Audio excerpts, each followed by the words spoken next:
السلام علیکم ورحمۃ اللہ وبرکاتہ۔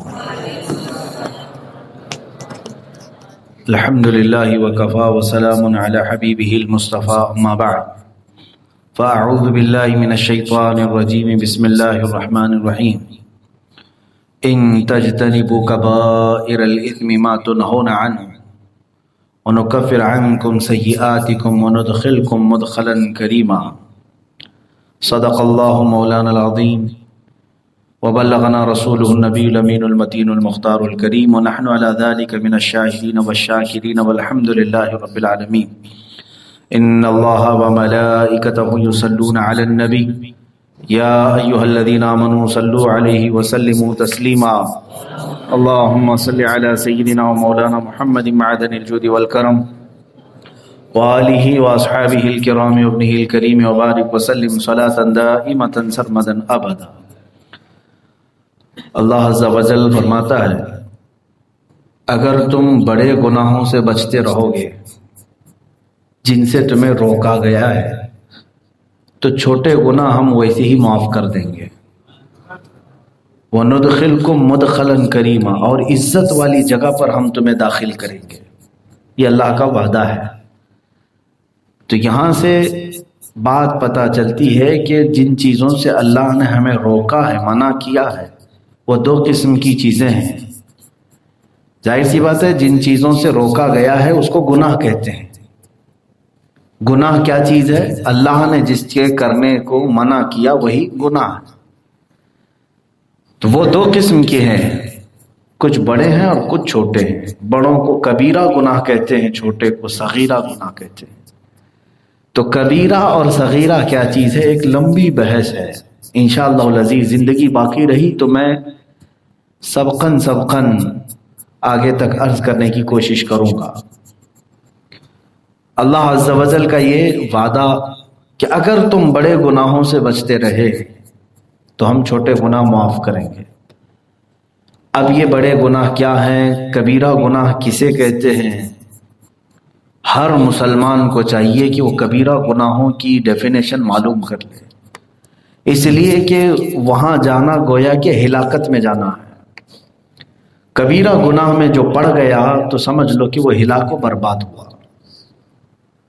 ہاں بخشش ہے کبیرہ گناہوں کے لیے بھی، لیکن بسا اوقات ایسا ہوتا ہے کہ اللہ عز و جل اگر کسی گنہگار سے زیادہ ناراض ہوا تو پھر اسے توبہ کی توفیق بھی نہیں ملتی،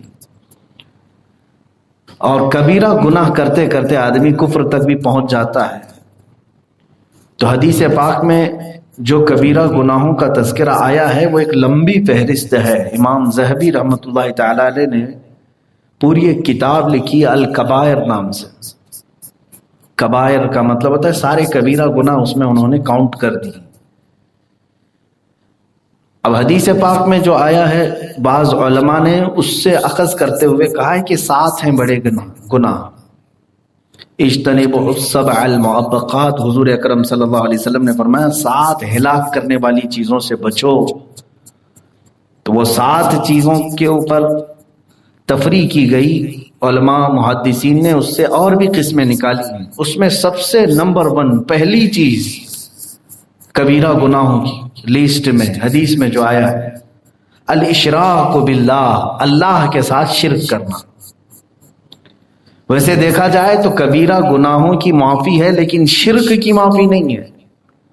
وَمَن يُشْرِكْ بِاللَّهِ، اللہ تبارک و تعالیٰ فرماتا ہے جو اللہ کے ساتھ شرک کیا تو پھر اس کے متعلق اللہ فرماتا دوسری آیت میں، ان اللہ لا یغفر ان یشرک بہ ویغفر ما دون ذلک لمن یشاء، شرک سے کم جو کچھ بھی ہوگا اللہ سب معاف کر دے گا لیکن شرک کو نہیں معاف کرے گا۔ الاشراک باللہ، اللہ کے ساتھ شریک ٹھہرانا، یہ نمبر 1 ہے۔ اسی کو سب سے پہلے سمجھ لینا چاہیے، پھر آگے ہم دوسرے گناہوں کی طرف چلیں۔ اس میں بہت ساری چیزیں ہیں، جیسے نماز کا ترک کرنا گناہ کبیرہ میں سے ہے۔ اللہ کے ساتھ شرک ٹھہرانا یہ نمبر 1۔ سیکنڈ نمبر پر جو چیز گناہ لکھا گیا ہے کبیرہ، وہ نماز کو ترک کرنا۔ پھر اس کے بعد جادو کرنا، یہ بھی کبیرہ گناہوں میں سے۔ ایک حدیث میں جو آئے زکوٰۃ نہ دینا یہ بھی کبیرہ گناہوں میں سے. پھر شراب، جوا، چوری، زنا یہ سب کبیرہ گناہوں میں سے بڑے گناہ. اور دوسری حدیثوں میں جھوٹ کو بھی کبیرہ گناہوں میں رکھا گیا ہے، جو تقریباً سب کے ہاں زبان زد ہو گیا ہے. یوں سمجھ لو کہ جو کبیرہ گناہوں میں مبتلا ہے وہ رحمت الہی سے محروم ہے. اللہ کی نظر رحمت سے وہ محروم بندے ہیں جو کبیرہ میں. صغیرہ کا مطلب ہوتا ہے چھوٹے گناہ ہیں، کبھی زبانی طور پر پھسل ہو گئی، آنکھوں سے کوئی مسئلہ ہو گیا، یہ صغیرہ گناہوں میں سے آتے ہیں. یعنی جو آداب ہیں وہ آداب نہیں بجا لایا. اور کبیرہ گناہوں میں عقوق الوالدین بھی ہے، والدین کی نافرمانی، یہ بھی کبیرہ گناہوں میں سے. میں آج سب سے پہلی والی چیز پر ہی گفتگو کرتا ہوں. رب تعالیٰ نے فرمایا کہ اشراک باللہ یعنی اللہ کے ساتھ شرک، یہ اللہ کو پسند نہیں. جس نے اللہ کے ساتھ شرک کیا. شرک کی بھی دو قسمیں ہیں، یہ بھی سمجھ کے چلے. شرک بھی دو قسم، شرک جلی، شرک خفی. جلی کا مطلب ہوا یہ جلا ہوا نہیں، ظاہر کھلے عام شرک کرنا. کسی کو دوسرا خدا مان لیا، یہ شرک جلی ہے. کسی کو دوسرا رازق مان لیا، اللہ کی ذات یا صفت میں دوسرے کو اس کے برابر تسلیم کر لیا، شرک جلی ہے. چاہے وہ نبی کو ہی کیوں نہ ہو، رسول کریم صلی اللہ تعالی علیہ وسلم کو بھی اگر خدا کے برابر مانا تو شرک کیا اس نے. شرک جلی ہے، کھلے عام شرک کرنا. یہاں ڈیفینیشن میں کچھ لوگ دھوکہ کھا جاتے ہیں، جیسے جماعت اہل حدیث اور دیگر کچھ مکاتب فکر کے لوگ ہیں. وہ شرک کی ڈیفینیشن سمجھ نہ پاکتے ہوئے سب کے اوپر شرک کو ٹھوک دیتے ہیں. انبیاء اکرام علیہ السلام کی تعریف میں کبھی کبھار ہم لوگ انہیں جس انداز سے تعریف کرتے ہیں تو بعض لوگوں کو ایسا لگتا ہے کہ ہم نے انہیں خدا تک پہنچا دیا. ایسا ہرگز نہیں، ایسا ہرگز نہیں. ویسے دیکھا جائے تو میں آپ کو بتاؤں، شرک جلی میں جو چیزیں گنائی گئی ہیں، الطبلہ والتمائم شرک، یہ حدیث میں ہے. طبلہ، تمائم کیا ہے؟ یہ جھاڑ پھونک کرنا، تعویذ باندھنا شرک ہے. تو اس اعتبار سے دیکھا جائے تو میرا ہی معاملہ سب سے پہلے آئے. اور کسی آج کے ماحول میں بتا دیا جائے تو اس پر بھی ایک فتویٰ ہے. حدیث میں ہے جھاڑ پھونک کرنا اور تعویذ باندھنا.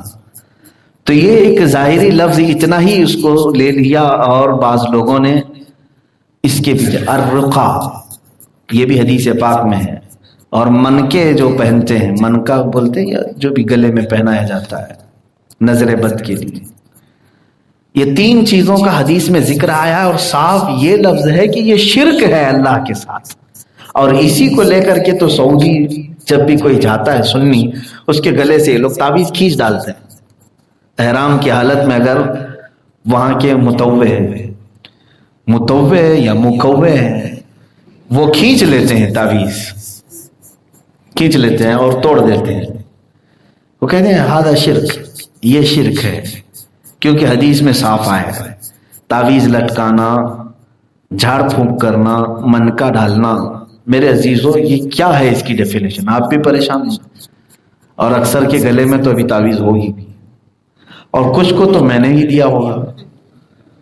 تو اب یہ اللہ رب العزت کے ساتھ شرک ہے، تو پھر شرک کیسے ہو سکتا ہے؟ یہاں پر اس کی ڈیفینیشن یہ ہے، اللہ مؤثر حقیقی ہے، حقیقت میں اثر دینے والا وہی ہے. اگر کسی بندے نے تعویذ کے بارے میں یقین کر لیا، منکے کے بارے میں یقین کر لیا، دھاگے کے بارے میں یقین کر لیا کہ اس کا خود کا ایک ذاتی اثر ہوتا ہے، اور چاہے کوئی چاہے یا نہ چاہے یہ خود ہی اثر کرتی ہے، تو یہاں جا کر کے اس نے دوسرا خدا مان لیا. جیسے اللہ ہمیں اثر دیتا ہے، ایسے ان کو اگر دیکھا جائے تو میرے عزیزو اس میں تعویذ دھاگے کی کیا خصوصیت؟ ہر گولی دوا بھی شرک ہو جائے گا اگر یقین کر لیا کہ صرف گولی ہی جو ہے مؤثر حقیقی ہے، تو یہاں پہ بھی شرک ہو جائے گا. ہر دوا بھی کھاؤ تو یقین یہی رکھو کہ اثر اللہ دے گا. یہ بات سمجھ کر کے چلے. نہ ڈاکٹر کے ہاتھ میں ہے، نہ گولیوں کے ہاتھ میں ہے، نہ گولیوں کے قدرت میں ہے. اگر اللہ نہ چاہے تو دنیا کے سارے معجون ملا کر کے تمہارا بخار نہیں اتار سکے، اور اگر اللہ چاہے تو کسی کنکر اور کانٹے سے بھی تمہارا بخار اتر جائے. تو مؤثر حقیقی کون ہے؟ اللہ رب العزت ہے. تو تعویذ کا جو ذکر آیا حدیث میں وہ شرکیہ تعویذ ہوا کرتے تھے. عرب میں کفار جو ہے بتوں کی عبارتیں اس میں لکھتے تھے، بتوں سے مدد مانگتے ہوئے کہ لات و عزا، اے منات و حبل، تم اس بندے کو فلاں کر دو فلاں کر دو. اس میں لکھ کر کے وہ پھر وہ لٹکاتے تھے گلے میں. ہم تو ایسے لات و عزا منات کو نہیں پکارتے، ہم جو تعویذ لکھ کر کے دیتے ہیں اس میں تو یہی ہوتا ہے حسبنا اللہ و نعم الوکیل، نعم المولا و نعم النصیر. ہمارے لیے اللہ کافی ہے، بہترین وکیل ہے، بہترین مددگار ہے. اللہ رب العزت کے نام سے اور قرآنی آیات احادیث بزرگوں سے ثابت یہ چیزیں لکھ کر کے دینا یہ شرک نہیں ہے. بات سمجھ میں آ گئی؟ بعد میں میری پہلی والی چھوٹی سی تقریر کو کٹ کر کے کوئی یہ نہ کہہ دے کہ مفتی صاحب نے تعویذ کو شرک کہہ دیا، پھر اس کو وائرل کر دیں گے کہ اتنا سا حصہ نہ کٹ کیا جائے، آدھی بات نہ کٹ کریں، پوری بات لے لیں. تو شرک جو ہے اس تصور کو کہتے ہیں کہ اللہ کے طرح مؤثر سمجھنا، یہ شرک ہے. یہ شرک جلی کی بات میں بتا رہا ہوں. اللہ کی ذات اور اس کی صفت کے ساتھ کسی دوسرے کو شریک ٹھہرانا. میرے عزیزوں، بسا اوقات یہ شرک کی وادیوں میں ہمارے بھولے بھالے مسلمان چلے جاتے ہیں. جیسے کیونکہ ہم جس ماحول میں رہ رہے ہیں وہ مشرکین کا ہی تو ماحول ہے. یہاں پر کفار مشرکین جو بت پرست لوگ ہیں وہ زیادہ ہیں ہندوستان میں. تو ان کا دیکھا دیکھی کچھ مسلمان بھی اس راستے پر چلے جاتے ہیں. بچے کو اگر کچھ ہوا تو کسی جھاڑ کے پاس سنائی دیا، ایسی خبر ملی کہ وہاں جانے سے بچہ صحیح ہوتا ہے، تو لے کر کے گئے جھاڑ میں، اس کو دھاگا باندھ کے آ گئے. کیوں؟ جھاڑ کیا کرنے والا ہے؟ تو یہ عقیدہ مشرکین کا عرب میں بھی تھا. اسی طرح مزارات پر اولیاء کاملین کے ہاں جا کر کے یہ دھاگے باندھنا، تالے باندھنا، یہ تمام چیزیں صحیح سند سے کہیں پر بھی اسلامی ثبوت میں نہیں ہیں. آپ عقیدہ اہل سنت پر ہیں. مزارات اولیاء ہمارے لیے اس لیے ہے کہ ان سے سفارش کی جائے کہ وہ اللہ کے مقبول بنتے ہیں.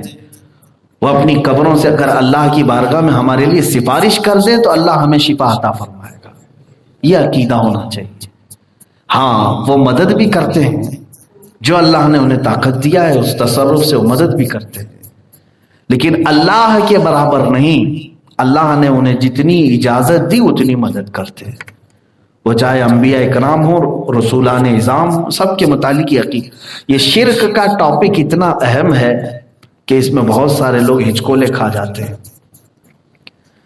اور جھاڑ کے پاس جانا یا کسی ایسے کے پاس، دیکھیں حدیث میں سناتا ہوں، حضور اکرم صلی اللہ علیہ وسلم فرماتے ہیں جس نے کسی کاہن کو اپنا ہاتھ دکھایا، جوتش کو، حضور فرماتے ہیں اس نے محمد کا انکار کر دیا، کفر کر دیا. فقط کفر بما انزل علی محمد صلی اللہ علیہ وسلم. جوتش کے پاس، باباؤں کے پاس جا کر کے ہاتھ دکھانا اور پھر وہ لکیریں دیکھ کر کے بابا تمہارا بھوش بتائے، جوتش تو اٹکل پچھو مارے گا کچھ نہ کچھ، ایک آدھ چیزیں تیر لگ جائے گی اور پھر کہو گے بابا پہنچے ہوئے.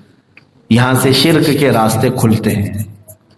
اللہ کی ذات پر توکل اور یقین نہ ہونے کے بعد بندہ اس طرح در در پھٹکتا ہے. حضور اکرم صلی اللہ تعالی علیہ وسلم جو سب سے پاورفل دنیا میں انسان ہے، انسانوں، اس کے باوجود وہ یہ کہتے تھے انما اشکو الی اللہ، میں اللہ کے پاس اپنی شکایت عرض کرتا ہوں، اپنی بیماری اللہ کی بارگاہ میں پیش کرتا ہوں، اپنی کمزوری اللہ سے عرض کرتا ہوں، کیونکہ اسی نے مجھے پیدا کیا، وہی شفا بھی دیتا. ہاں کچھ چیزیں ذریعہ ہوتے ہیں، لیکن اس پر یقین کر لینا اور اصل خالق پر یقین چھوڑ دینا، یہاں سے شرک کا دروازہ کھلتا ہے. بسا اوقات لوگوں کو میں دیکھ رہا ہوں ان کو اللہ کی ذات پر یقین کم ہے، تعویذ پر زیادہ یقین ہے. دھاگے پر زیادہ یقین ہے کہ حضرت کر کے دے دے گی، اس سے سب ہو جائے گا. تم نماز نہیں پڑھ رہے، تم اپنے رب کی بارگاہ میں سجدہ ریز نہیں ہو رہے، اور پھر ان تمام چیزوں پر تم یقین کر رہے ہو. میں تو بارہا کہتا ہوں کہ تم پورا قرآن بھی گلے میں لٹکا کے گھومو. تعویذ میں تو ایک آیتیں ہوتی ہوں گی الگ الگ مرض کے متعلق، پورا قرآن ہی چھوٹا لکھوا کر کے یا پرنٹ کروا کے گلے میں ڈال کر کے گھومو تو بھی تمہارے لیے وہ اثر نہیں دے گا جب تک تم اللہ کی ذات پر یقین نہیں رکھتے. تم رب تبارک و تعالیٰ کی ذات پر یقین رکھو کہ مؤثر حقیقی، حقیقت میں اثر پیدا کرنے والا اللہ رب العزت ہے. تو شرک کے دروازے جو کھلتے ہیں، یہ کبیرہ گناہ جس لسٹ میں یہ پہلا نمبر ہے، اشراک باللہ، اللہ سے شرک کرنا. ایک بات یاد رکھو، اگر ان حالات میں موت آ گئی، ان حالات میں اگر موت آ گئی، معاذ اللہ رب العالمین، شرک کی موت جس میں جہنم میں ہمیشہ ہمیش کے لیے اسے بھیجا جائے گا. فی ناری جہنم و فیہا خالدون، اللہ نے فرمایا کہ وہ جہنم کی آگ میں رہے گا اور ہمیشہ ہمیش کے لیے جلے گا. کون؟ جو اللہ کے ساتھ شرک کیا. شرک قابل معافی گناہ ہے ہی نہیں. باقی گناہوں کی معافی ہو سکتی ہے، شرک کی نہیں. یہ شرک جلی میں بتا رہا ہوں. دوسرا خدا ٹھہرا لینا، دوسرا مؤثر حقیقی سمجھ لینا. دیکھو آج پیسہ، مال، اس کے متعلق بھی کئی لوگ چکر میں پڑے ہوئے ہیں. یہ عمل کرانے سے، یہاں تعویذ باندھ لینے سے اتنا مال آ جائے گا، ان کے پاس جانے، یہ سب جو ہے غیر مسلموں کے عقائد ہے. میرے سے تم پہلے اللہ کی ذات پر توکل اور یقین زیادہ کرو.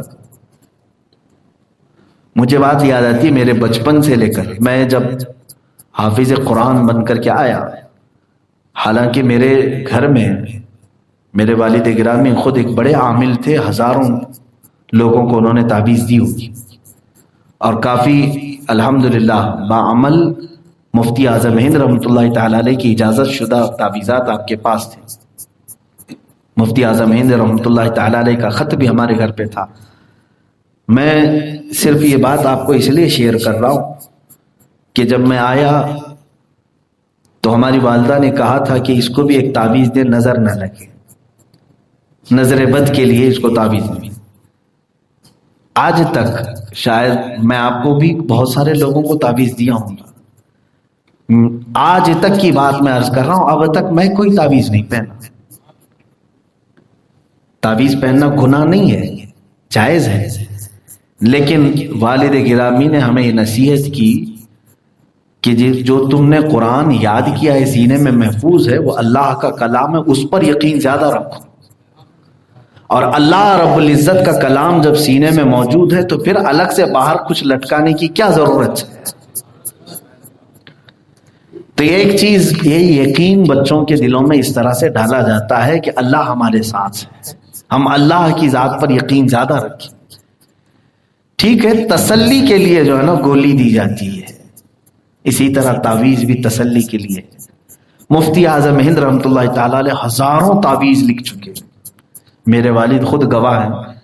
فرماتے ہیں کوئی آیا بچوں کے لیے، اولاد نہیں ہے، مفتی اعظم ہند اس میں لکھ رہے ہیں بسم اللہ الرحمن الرحیم اللہم صلی علی سیدنا محمد وعلی آلہ واصحابہ وبارک وسلم. تعویذ یہ تو آپ کو بھی معلوم ہو جائے گا، بسم اللہ لکھا، درود لکھا.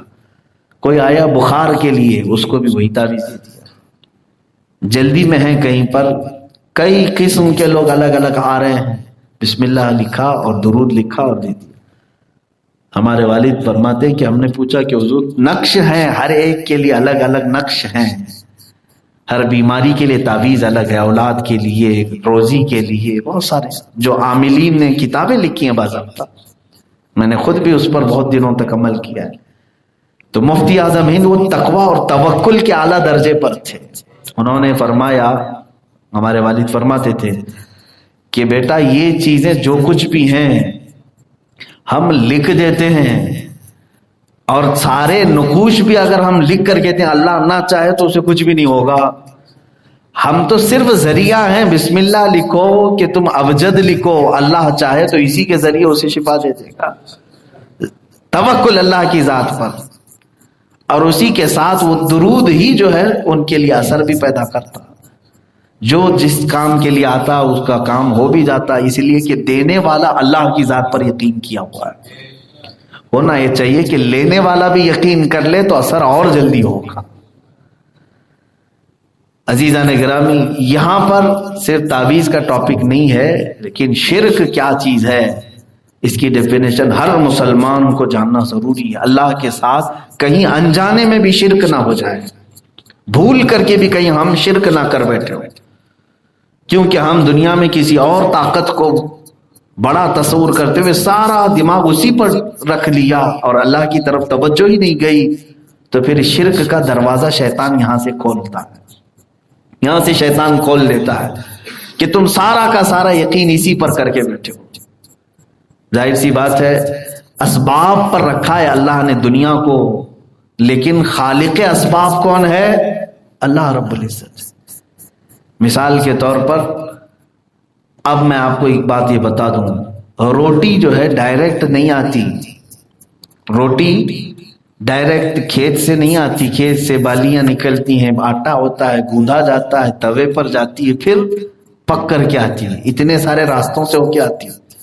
یہ اسباب ہیں، لیکن ہمارا یقین یہ بھی ہونا چاہیے کہ اگر اللہ چاہے تو بغیر سبب کے بھی دے دے گا، اور دیا ہے۔ کبھی اس نے کئی مرتبہ خان نعمت اتارا ہے اپنے نبیوں پر، دسترخوان اتارے، اور تم کو خود بھی پتہ نہیں چلے گا کہ تمہارے گھر میں جو تم روٹیاں بنا کر رکھے ہو کب اس میں روٹی زیادہ ہوئی کم ہوئی، تمہیں خود بھی نہیں پتہ چلے۔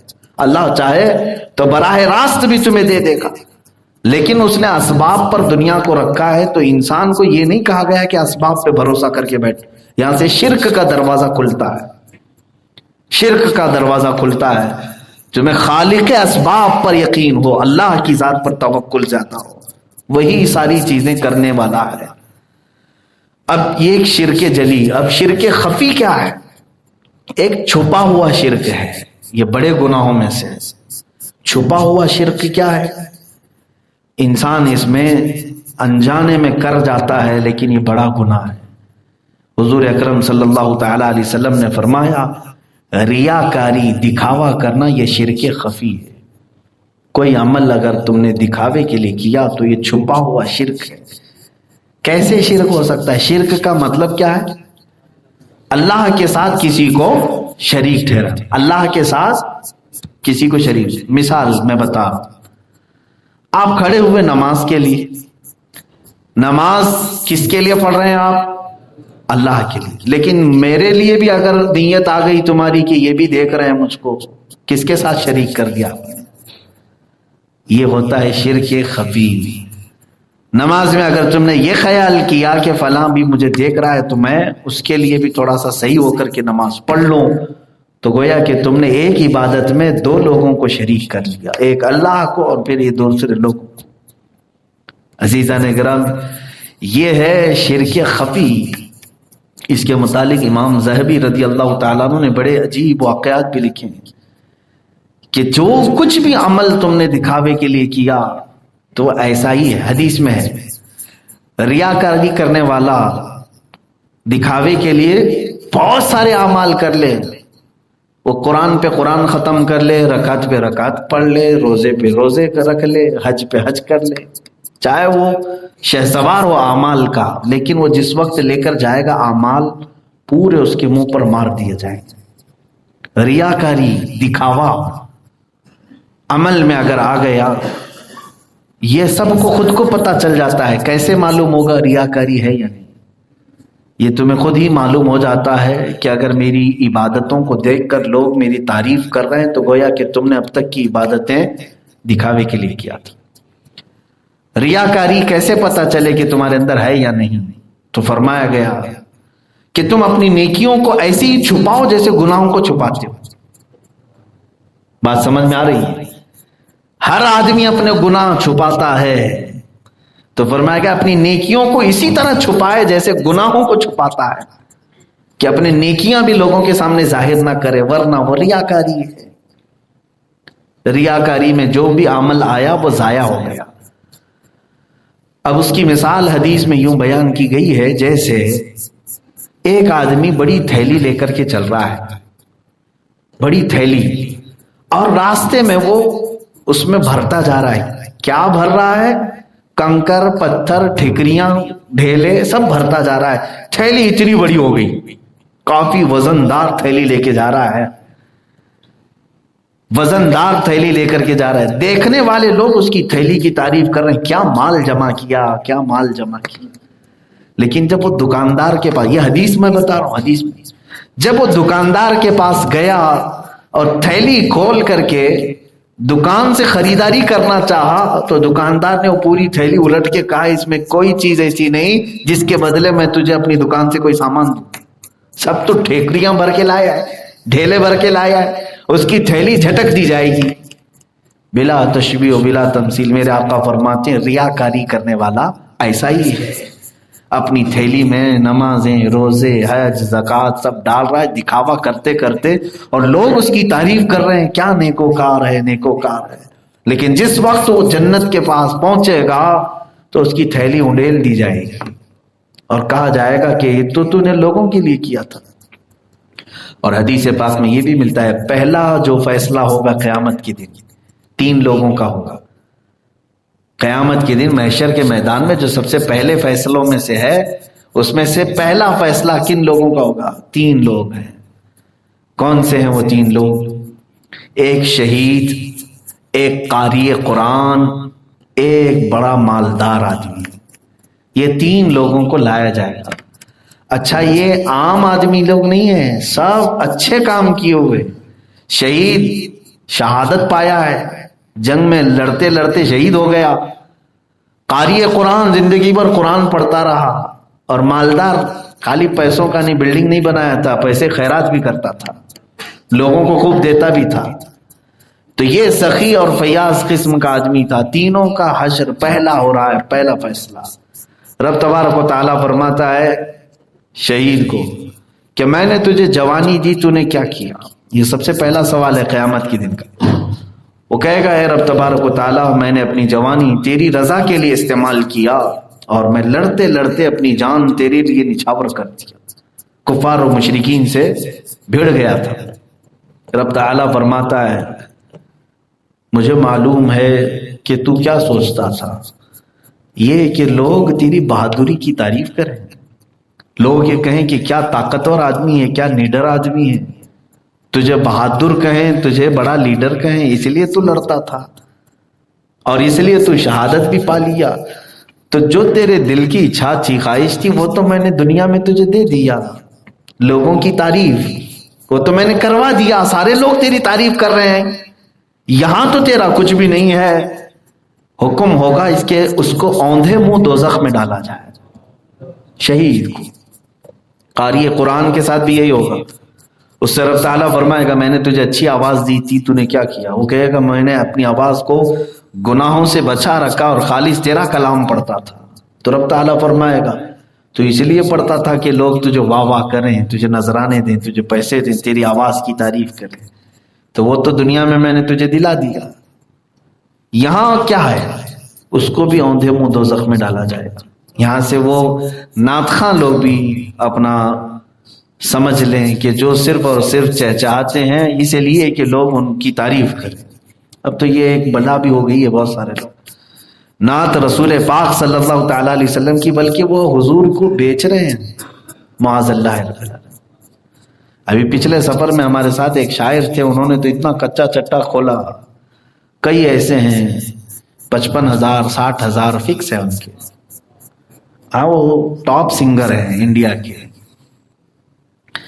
پاپ سنگر ہیں. وہ شاید گانوں میں ہوتے ہیں، اس میں یہ ٹاپ سنگر ہیں. ہاں سنگر ہی ہیں، نعت خواں ہیں. زبانوں پر اللہ کے نبی کی نعت ہے، نمازوں کی کوئی پابندی نہیں، دل کے اندر حب رسول. بہرحال یہ تو دل کا معاملہ ہے، لیکن نمازیں تو نظر آتی ہیں، نماز نہیں پڑھتے. بلکہ ایک شاعر صاحب خود یہ کہتے ہیں، آئے پروگرام میں، نماز کا وقت ہوا، وہ پیر پھیلا کر کے سوئے ہوئے. لوگوں نے کہا نماز کے لیے، تو انہوں نے کہا یا تو نعت پڑھا لو یا تو پھر نماز پڑھا لو. میں جو کام کرنے کے لیے آیا ہوں وہ کر لے دو، نماز میرا معاملہ ہے، تم لوگ جاؤ. پروفیشنل ہے، کمائی کا ایک ذریعہ بنا ہوا ہے. ایسے بہت سارے لوگ ہیں.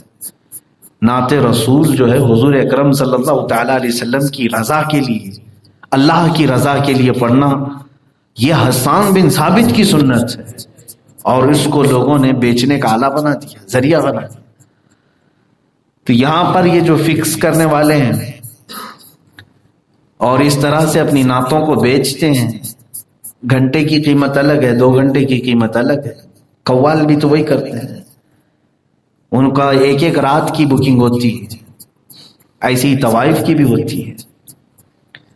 معاذ اللہ رب العالمین کے جو اپنے آپ کو اس طرح سے بیچتے ہیں دین کے نام پر، وہ امام غزالی رحمۃ اللہ علیہ فرماتے ہیں طوائف سے بھی زیادہ غلیظ ہیں، اس لیے کہ وہ اپنا جسم بیچتی ہے اور تم دین کو ذریعہ بنا چکے ہو، دین کو بیچ رہے ہو۔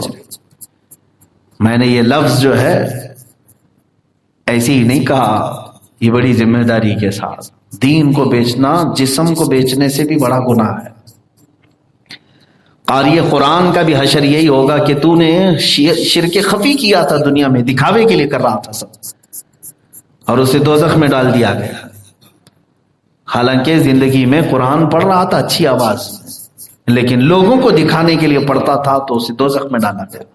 اسی طرح سے وہ مالدار جو سخاوت کرتا تھا، پیسے تو بانٹتا تھا، اسے بھی اللہ تعالیٰ پوچھتا ہے میں نے تجھے بہت سارا مال دیا، تو نے کیا کیا؟ وہ کہے گا مولا غریبوں کو بانٹتا تھا، سب کو دیا ہے میں نے۔ تو رب تعالیٰ فرمائے گا کہ تو دیتا تھا، لیکن ساتھ میں یہ سوچتا تھا کہ لوگ میری سخاوت کی تعریف کریں، کتنے دیالو آدمی ہیں، بہت دھنی ہیں، اور تجھے جو تعریف چاہیے تھی وہ دنیا میں نے دلا دیا، اب یہاں آخرت میں تیرا کوئی حصہ نہیں۔ اسے بھی حکم ہوگا کہ اوندھے منہ دوزخ میں ڈالا جائے۔ یہ دیکھنے میں لوگوں کو ایسا لگتا ہے کہ یہ کیسے چھوٹا سا گناہ ہوگا، بلکہ اس کو شرک خفی میں رکھا گیا ہے، ریاکاری، دکھاوا کہیں سے۔ ہاں یہ ساری چیزیں ریاکاری، دوسرے لوگ اس کو جج نہیں کر سکیں گے، تم کو خود ہی پتا چلے گا کہ تم کیا ریاکاری کر رہے ہو کیا نہیں کر رہے۔ ویسے تو دوسرے لوگ دیکھ کر کے بہت ساری چیزیں کہیں گے، لیکن تمہارے اندر اگر تمہارا ضمیر اگر دکھاوے کی بات کر رہا ہے تو وہیں سے تم اپنی اصلاح کر لو، ورنہ تو لوگ نمازوں کے بارے میں بھی کہیں گے دکھاوے کے لیے نماز پڑھ رہا ہے، جماعت کی پابندی کر رہا ہے کوئی بندہ، تو دوسرا اس کو یہ کہے گا ارے وہ دکھاوے کے لیے کر رہا ہے۔ دوسرے لوگ جج نہ کریں کہ دکھاوا ہو رہا ہے کہ نہیں ہو رہا ہے۔ ویسے تو اگر سب کے ہاتھ میں فیصلہ دے دیا جائے تو تمہاری ٹوپی بھی دکھاوا ہو جائے گی، ہمارا ماما بھی دکھاوا، ہمارے کپڑے بھی دکھاوا، ساری چیزیں دکھاوا ہوگا تم اگر جج کرنے لگو گی تو۔ اسی لیے ریاکاری ہے یا نہیں یہ پہچاننے کا طریقہ، اور اس کے لیے سارے تھرمامیٹر خود اسی انسان کو دے دیا گیا ہے کہ تو خود آزما لے، اور اگر تجھے ایسا لگتا ہے کہ یہ علامات ہیں تو فوراً تو خود اصلاح کر، دوسرے تیری اصلاح نہیں کر سکیں گے، کیونکہ اس لفظ کے ساتھ جو چیز جڑی ہوئی ہے وہ کیا ہے؟ شرک خفی۔ خفی کا مطلب چھپا ہوا، تو جب چیز چھپی ہوئی ہے تو دوسرے لوگ کیسے بتا پائیں گے؟ وہ تم خود ہی سمجھ سکو گے کہ تم کس لیے کر رہے ہو۔ نیت پر ہے کہ تم نے اگر دکھاوے کی نیت سے کچھ کیا، اب جیسے تینوں اعمال میں نے بتایا، شہید کا، قرأت قرآن کا اور سخاوت کا، جبکہ یہ تینوں بڑے اعمال ہیں، شہادت کوئی کم مرتبہ ہے، اور قرأت قرآن ایک بہت بڑے ثواب کا کام ہے، اور اسی طرح مال کی تقسیم کرنا یہ بھی بہت بڑا نیکی کا کام ہے۔ لیکن یہاں نیت سے بدل جاتا ہے آدمی، اگر اس نے دکھاوے کی نیت کیا تو یہی بڑے اعمال اسے دوزخ میں لے جا رہے ہیں، لیکن اگر اس نے اللہ کی رضا کے لیے کیا تو یہی اعمال اس کے جنت میں لے جا رہے ہیں۔ تو یہ بات سمجھ کر کے چلے کہ کہیں ہمارے اندر سے یہ شرک خفی نہ آئے، شیطان یہ لانے کی کوشش کرتا ہے، اور یہ منافقین کی صفات میں بیان کیا گیا، یراؤن الناس، کہ وہ لوگوں کو دکھانے کے لیے نماز پڑھتے تھے۔ ان المنافقین یخادعون اللہ وهو خادعهم واذا قاموا الى الصلاة قاموا كسالى یراؤن الناس ولا یذکرون اللہ الا قلیلا۔ بے شک منافق اللہ کو دھوکہ دینے کی کوشش کرتے ہیں جبکہ وہ خود اپنے آپ کو دھوکہ دے رہے ہیں۔ جب نماز کے لیے کھڑے ہوتے ہیں تو سستی اور کاہلی سے کھڑے ہوتے ہیں، اور لوگوں کو دکھانے کے لیے کہ لوگ مجھ سے خوش رہیں یا لوگ مجھے نمازی کہیں اسی لیے نماز پڑھتے ہیں، یہ منافقین۔ اور ان کی صفت میں اللہ نے یہ بھی فرمایا کہ وہ اللہ کا ذکر نہیں کرتے، بہت تھوڑا سا اللہ کا ذکر کرنے والے انشاءاللہ منافق نہیں ہوں گے۔ اور آپ ذکر کی مجلس میں بیٹھے ہیں، اللہ نفاق سے محفوظ رکھے۔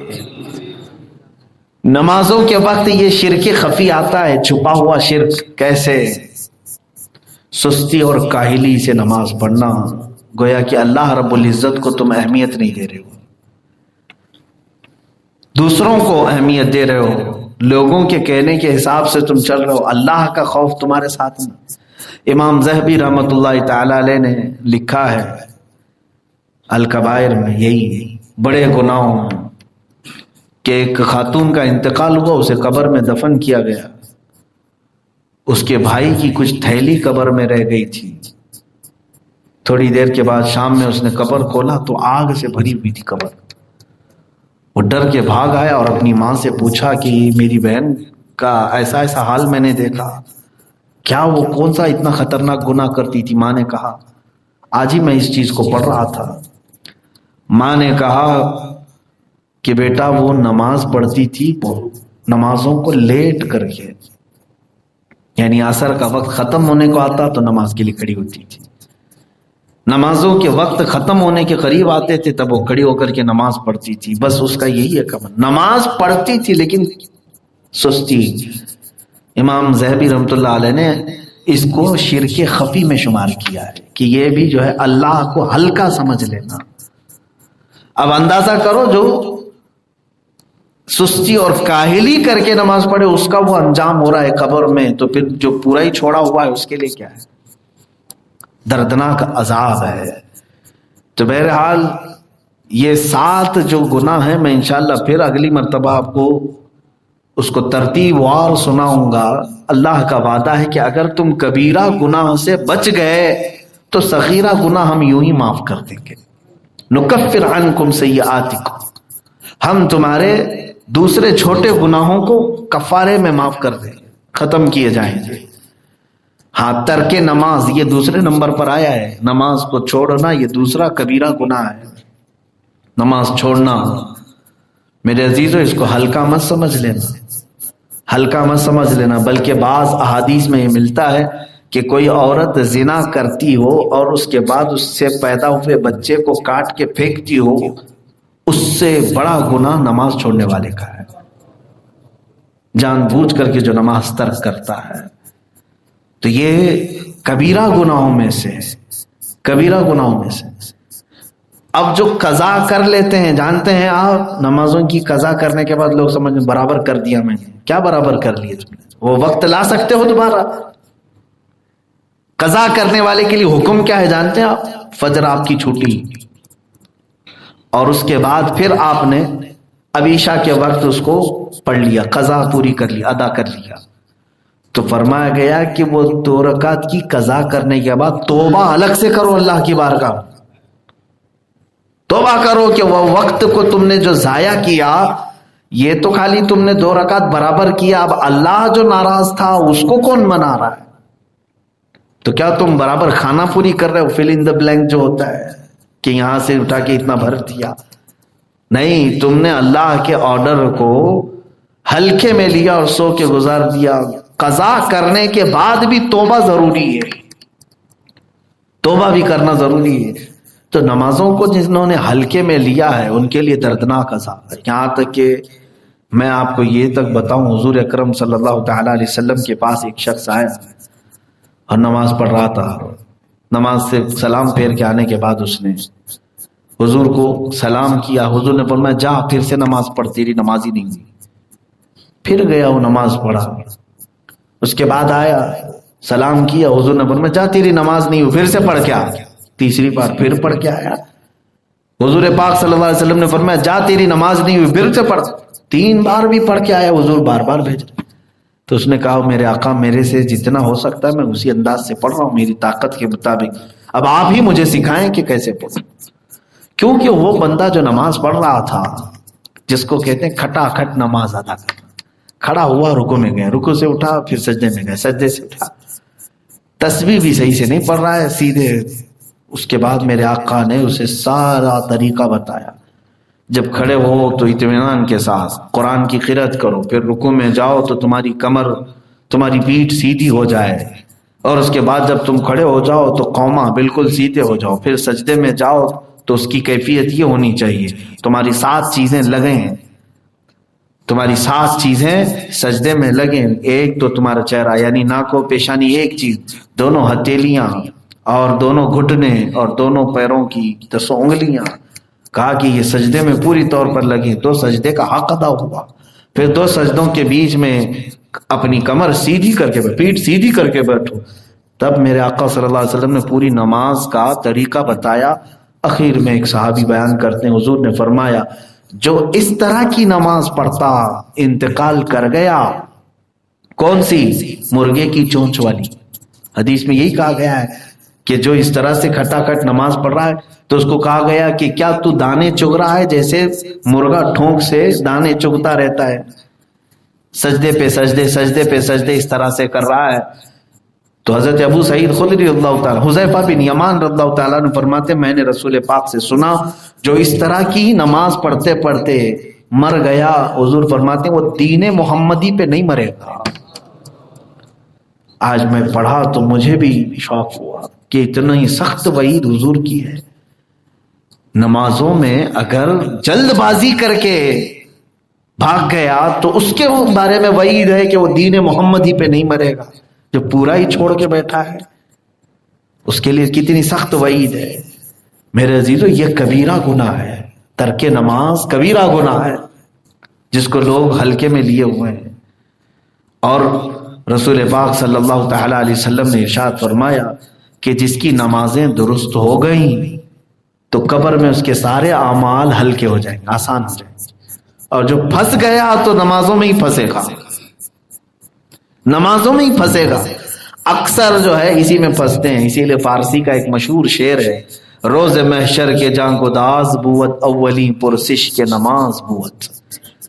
قیامت کا میدان جان پگھلا دینے والا ہوگا لیکن سب سے پہلا سوال تمہیں نماز کے بارے میں ہوگا. اور اس میں جو اٹک گیا تو کئی 100 سال تک کھڑا رہ جائے گا کیونکہ نمازیں اتنی باقی ہیں. کہاں سے لے کے آئے گا؟ قرضہ ادا کرنے کس سے مانگے گا؟ نمازیں کون دے گا وہاں پر؟ سب کے پاس تو یہی حالت ہوگی. ماں انکار کرے گی، باپ انکار کرے گی. یہاں اگر کہیں دکان پہ چلے گئے پیسے کم پڑے تو مانگ لو گے نا. اب تو تمہارے پاس بہت ساری سہولیات ہیں، دکان والے سے کہہ دو گے کہ میں پے ٹی ایم کر دوں گا، فلاں کر دوں گا، آن لائن کر دوں گا، کچھ تو کروں. قیامت کے بارے میں سوچو، وہاں پکڑے جاؤ گے تو کیا تمہارے پاس آپشن ہے؟ باپ سے مانگو گے، بھائی سے مانگو گے، ماں سے مانگو گے. قرآن تو پہلے ہی کہہ دیا ہے یوم یفر المرء من اخیہ وامہ وابیہ وصاحبتہ وبنیہ. یہ وہ دن ہے جس دن بھائی اپنے بھائی سے بھاگ رہا ہوگا، ماں اپنے بیٹے سے بھاگ رہی ہوگی، دوست اپنے دوست سے جان چھڑا رہا ہوگا. کیوں؟ نہیں چاہتا کوئی بھی اپنی نمازیں دے دے، اپنے کوئی روزے دے دے، کوئی نہیں چاہے گا. ایسے اگر جس کی باقی ہیں میرے عزیزو، اللہ نے صحت دی ہے آج کمپلیٹ کر لو. اور پھر چند دنوں کے بعد دیکھو بڑھاپا آتا ہے تو ہاتھ پیر لٹک گئے، پھر وہ بھی نمازیں نہیں ہو پائیں گی. پچھلی تو چھوڑے، ادا نمازیں پڑھنا ان کے لیے مشکل ہو جائے گا. جوانوں کو اپنی کم نمازیں کمپلیٹ کرنی چاہیے. تو میں تو یہ سمجھتا ہوں 1000 بار تسبیح پڑھنے سے بہتر ہے کہ اپنی پچھلی نمازیں صحیح کر لو. نفل نمازوں پہ نمازیں پڑھنے کے لیے کچھ لوگ کھڑے رہتے ہیں، سنت غیر مؤکدہ، ان کی جگہ پر تم قضا نمازیں پڑھ لو. جو تمہاری زندگی کی چھوٹی ہوئی ہیں اس کو پورا کر لو. اس لیے کہ میں ڈراتا ہوں تمہیں، یہ بہت سخت معاملہ ہے، بہت سخت معاملہ ہے.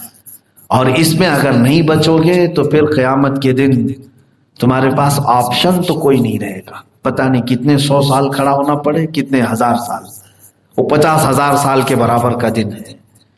اللہ ہمیں محفوظ فرمائے. جب اللہ تعالیٰ نے طاقت دیا ہے، قوت دیا ہے، صحت موجود ہے تو اس کے سجدے کر لو. یہ ایک سجدہ جسے تو گراں سمجھتا ہے 1000 سجدوں سے دیتا ہے آدمی کو نجات. اللہ کا ایک سجدہ کر لو، دوسری جگہ 1000 سجدے کرنے سے بچ جاؤ. نماز کے متعلق یہ دوسرا کبیرہ گناہ ہے. میں نے 2 ہی کبیرہ گناہوں کو آپ کے سامنے ذکر کیا ہے. زندگی باقی رہی تو یہ کبیرہ گناہوں کا سلسلہ میں اس کو ڈیفینیشن کے طور پر عرض کرتا رہوں گا تاکہ لوگ اس سے محفوظ رہیں، اس سے بچ سکیں. اور اللہ کا یہ وعدہ ہے کہ تم اگر کبیرہ سے بچ گئے تو صغیرہ ہم ویسے ہی معاف کر دیں گے. کبیرہ سے بچ جائیں. اچھا، کچھ ایسے کام بھی ہیں جس سے کبیرہ گناہ بھی معاف ہوتے ہیں، کبیرہ گناہ بھی معاف ہوتے ہیں، لیکن وہ کون سے والے کبیرہ ہیں وہ بات کی بات ہے.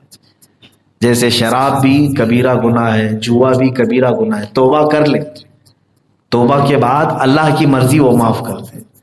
لیکن کچھ اعمال، کچھ نیکیاں ایسی ہیں جس سے کبیرہ گناہ معاف ہو جاتے ہیں، لیکن ان معافی والے گناہوں میں نماز کا نمبر نہیں آتا ہے.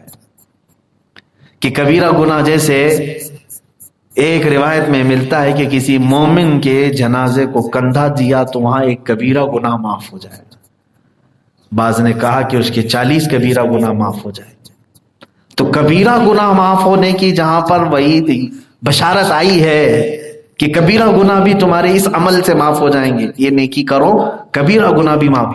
لیکن یاد رکھنا جہاں جہاں بھی معافی کی بشارت آئی ہے اس میں نماز داخل نہیں ہے. نماز چھوڑنے والا جو کبیرہ گناہ ہے یہ معاف نہیں ہونے والا ہے کسی دوسرے عمل سے. اس کے لیے پہلی شرط ہے کہ قضا کرو پھر توبہ کرو تو معاف ہوگی. پہلے قضا کرو، باقی دوسرے جیسے شراب پیتا تھا اب توبہ کر لے اللہ معاف کر دے گا. جوا کھیلتا تھا اب توبہ کر لے، نشہ کرتا تھا توبہ کر لے اللہ معاف فرمائے گا. لیکن نماز چھوڑتا تھا تو خالی توبہ کرنے سے معاف نہیں ہوگی بلکہ اس کی قضا بھی کرنی ہوگی. اس وقت تک اس کی توبہ بھی معلق ہے، لٹکی ہوئی ہے. یہ بات سب لوگ اپنے ساتھ باندھ کر کے رکھو. میں نے اپنا فریضہ ادا کر دیا کہ میں نے تمہیں کبیرہ گناہوں سے ڈرا دیا، اور اس لیے کہ سوال ہم سے بھی ہوگا بعد میں. کیا اللہ رب العزت نے جو مجھے علم دیا یہ سوال ہم سے ہوگا، کیا تم نے میرے بندوں کو کبیرہ گناہوں سے ڈرایا تھا؟ ہم عرض کریں گے کہ ہاں مولا ہم نے انہیں بتایا تھا. پھر تمہارے پاس اب کوئی عذر نہیں رہ جائے گا. تم یہ نہیں کہہ سکو گے کہ اے اللہ مجھے معلوم نہیں تھا کہ کبیرہ تھا کہ صغیرہ تھا، آج میں نے اتمام حجت کے طور پر بیان کر دیا. کیا اب تمہارے پاس عذر بھی نہیں رہے گا؟ اللہ رب العزت کبیرہ گناہوں سے آپ سب کو محفوظ رکھے. اللہ کے ساتھ شرک کرنے اور ترک نماز کرنے سے مولا ہمیں محفوظ رکھے. دکھاوے کے لیے، ریاکاری کے لیے کرنے والے اعمال سے مولا ہمیں حفاظت فرمائے. وآخر دعوانا الحمد للہ رب العالمین.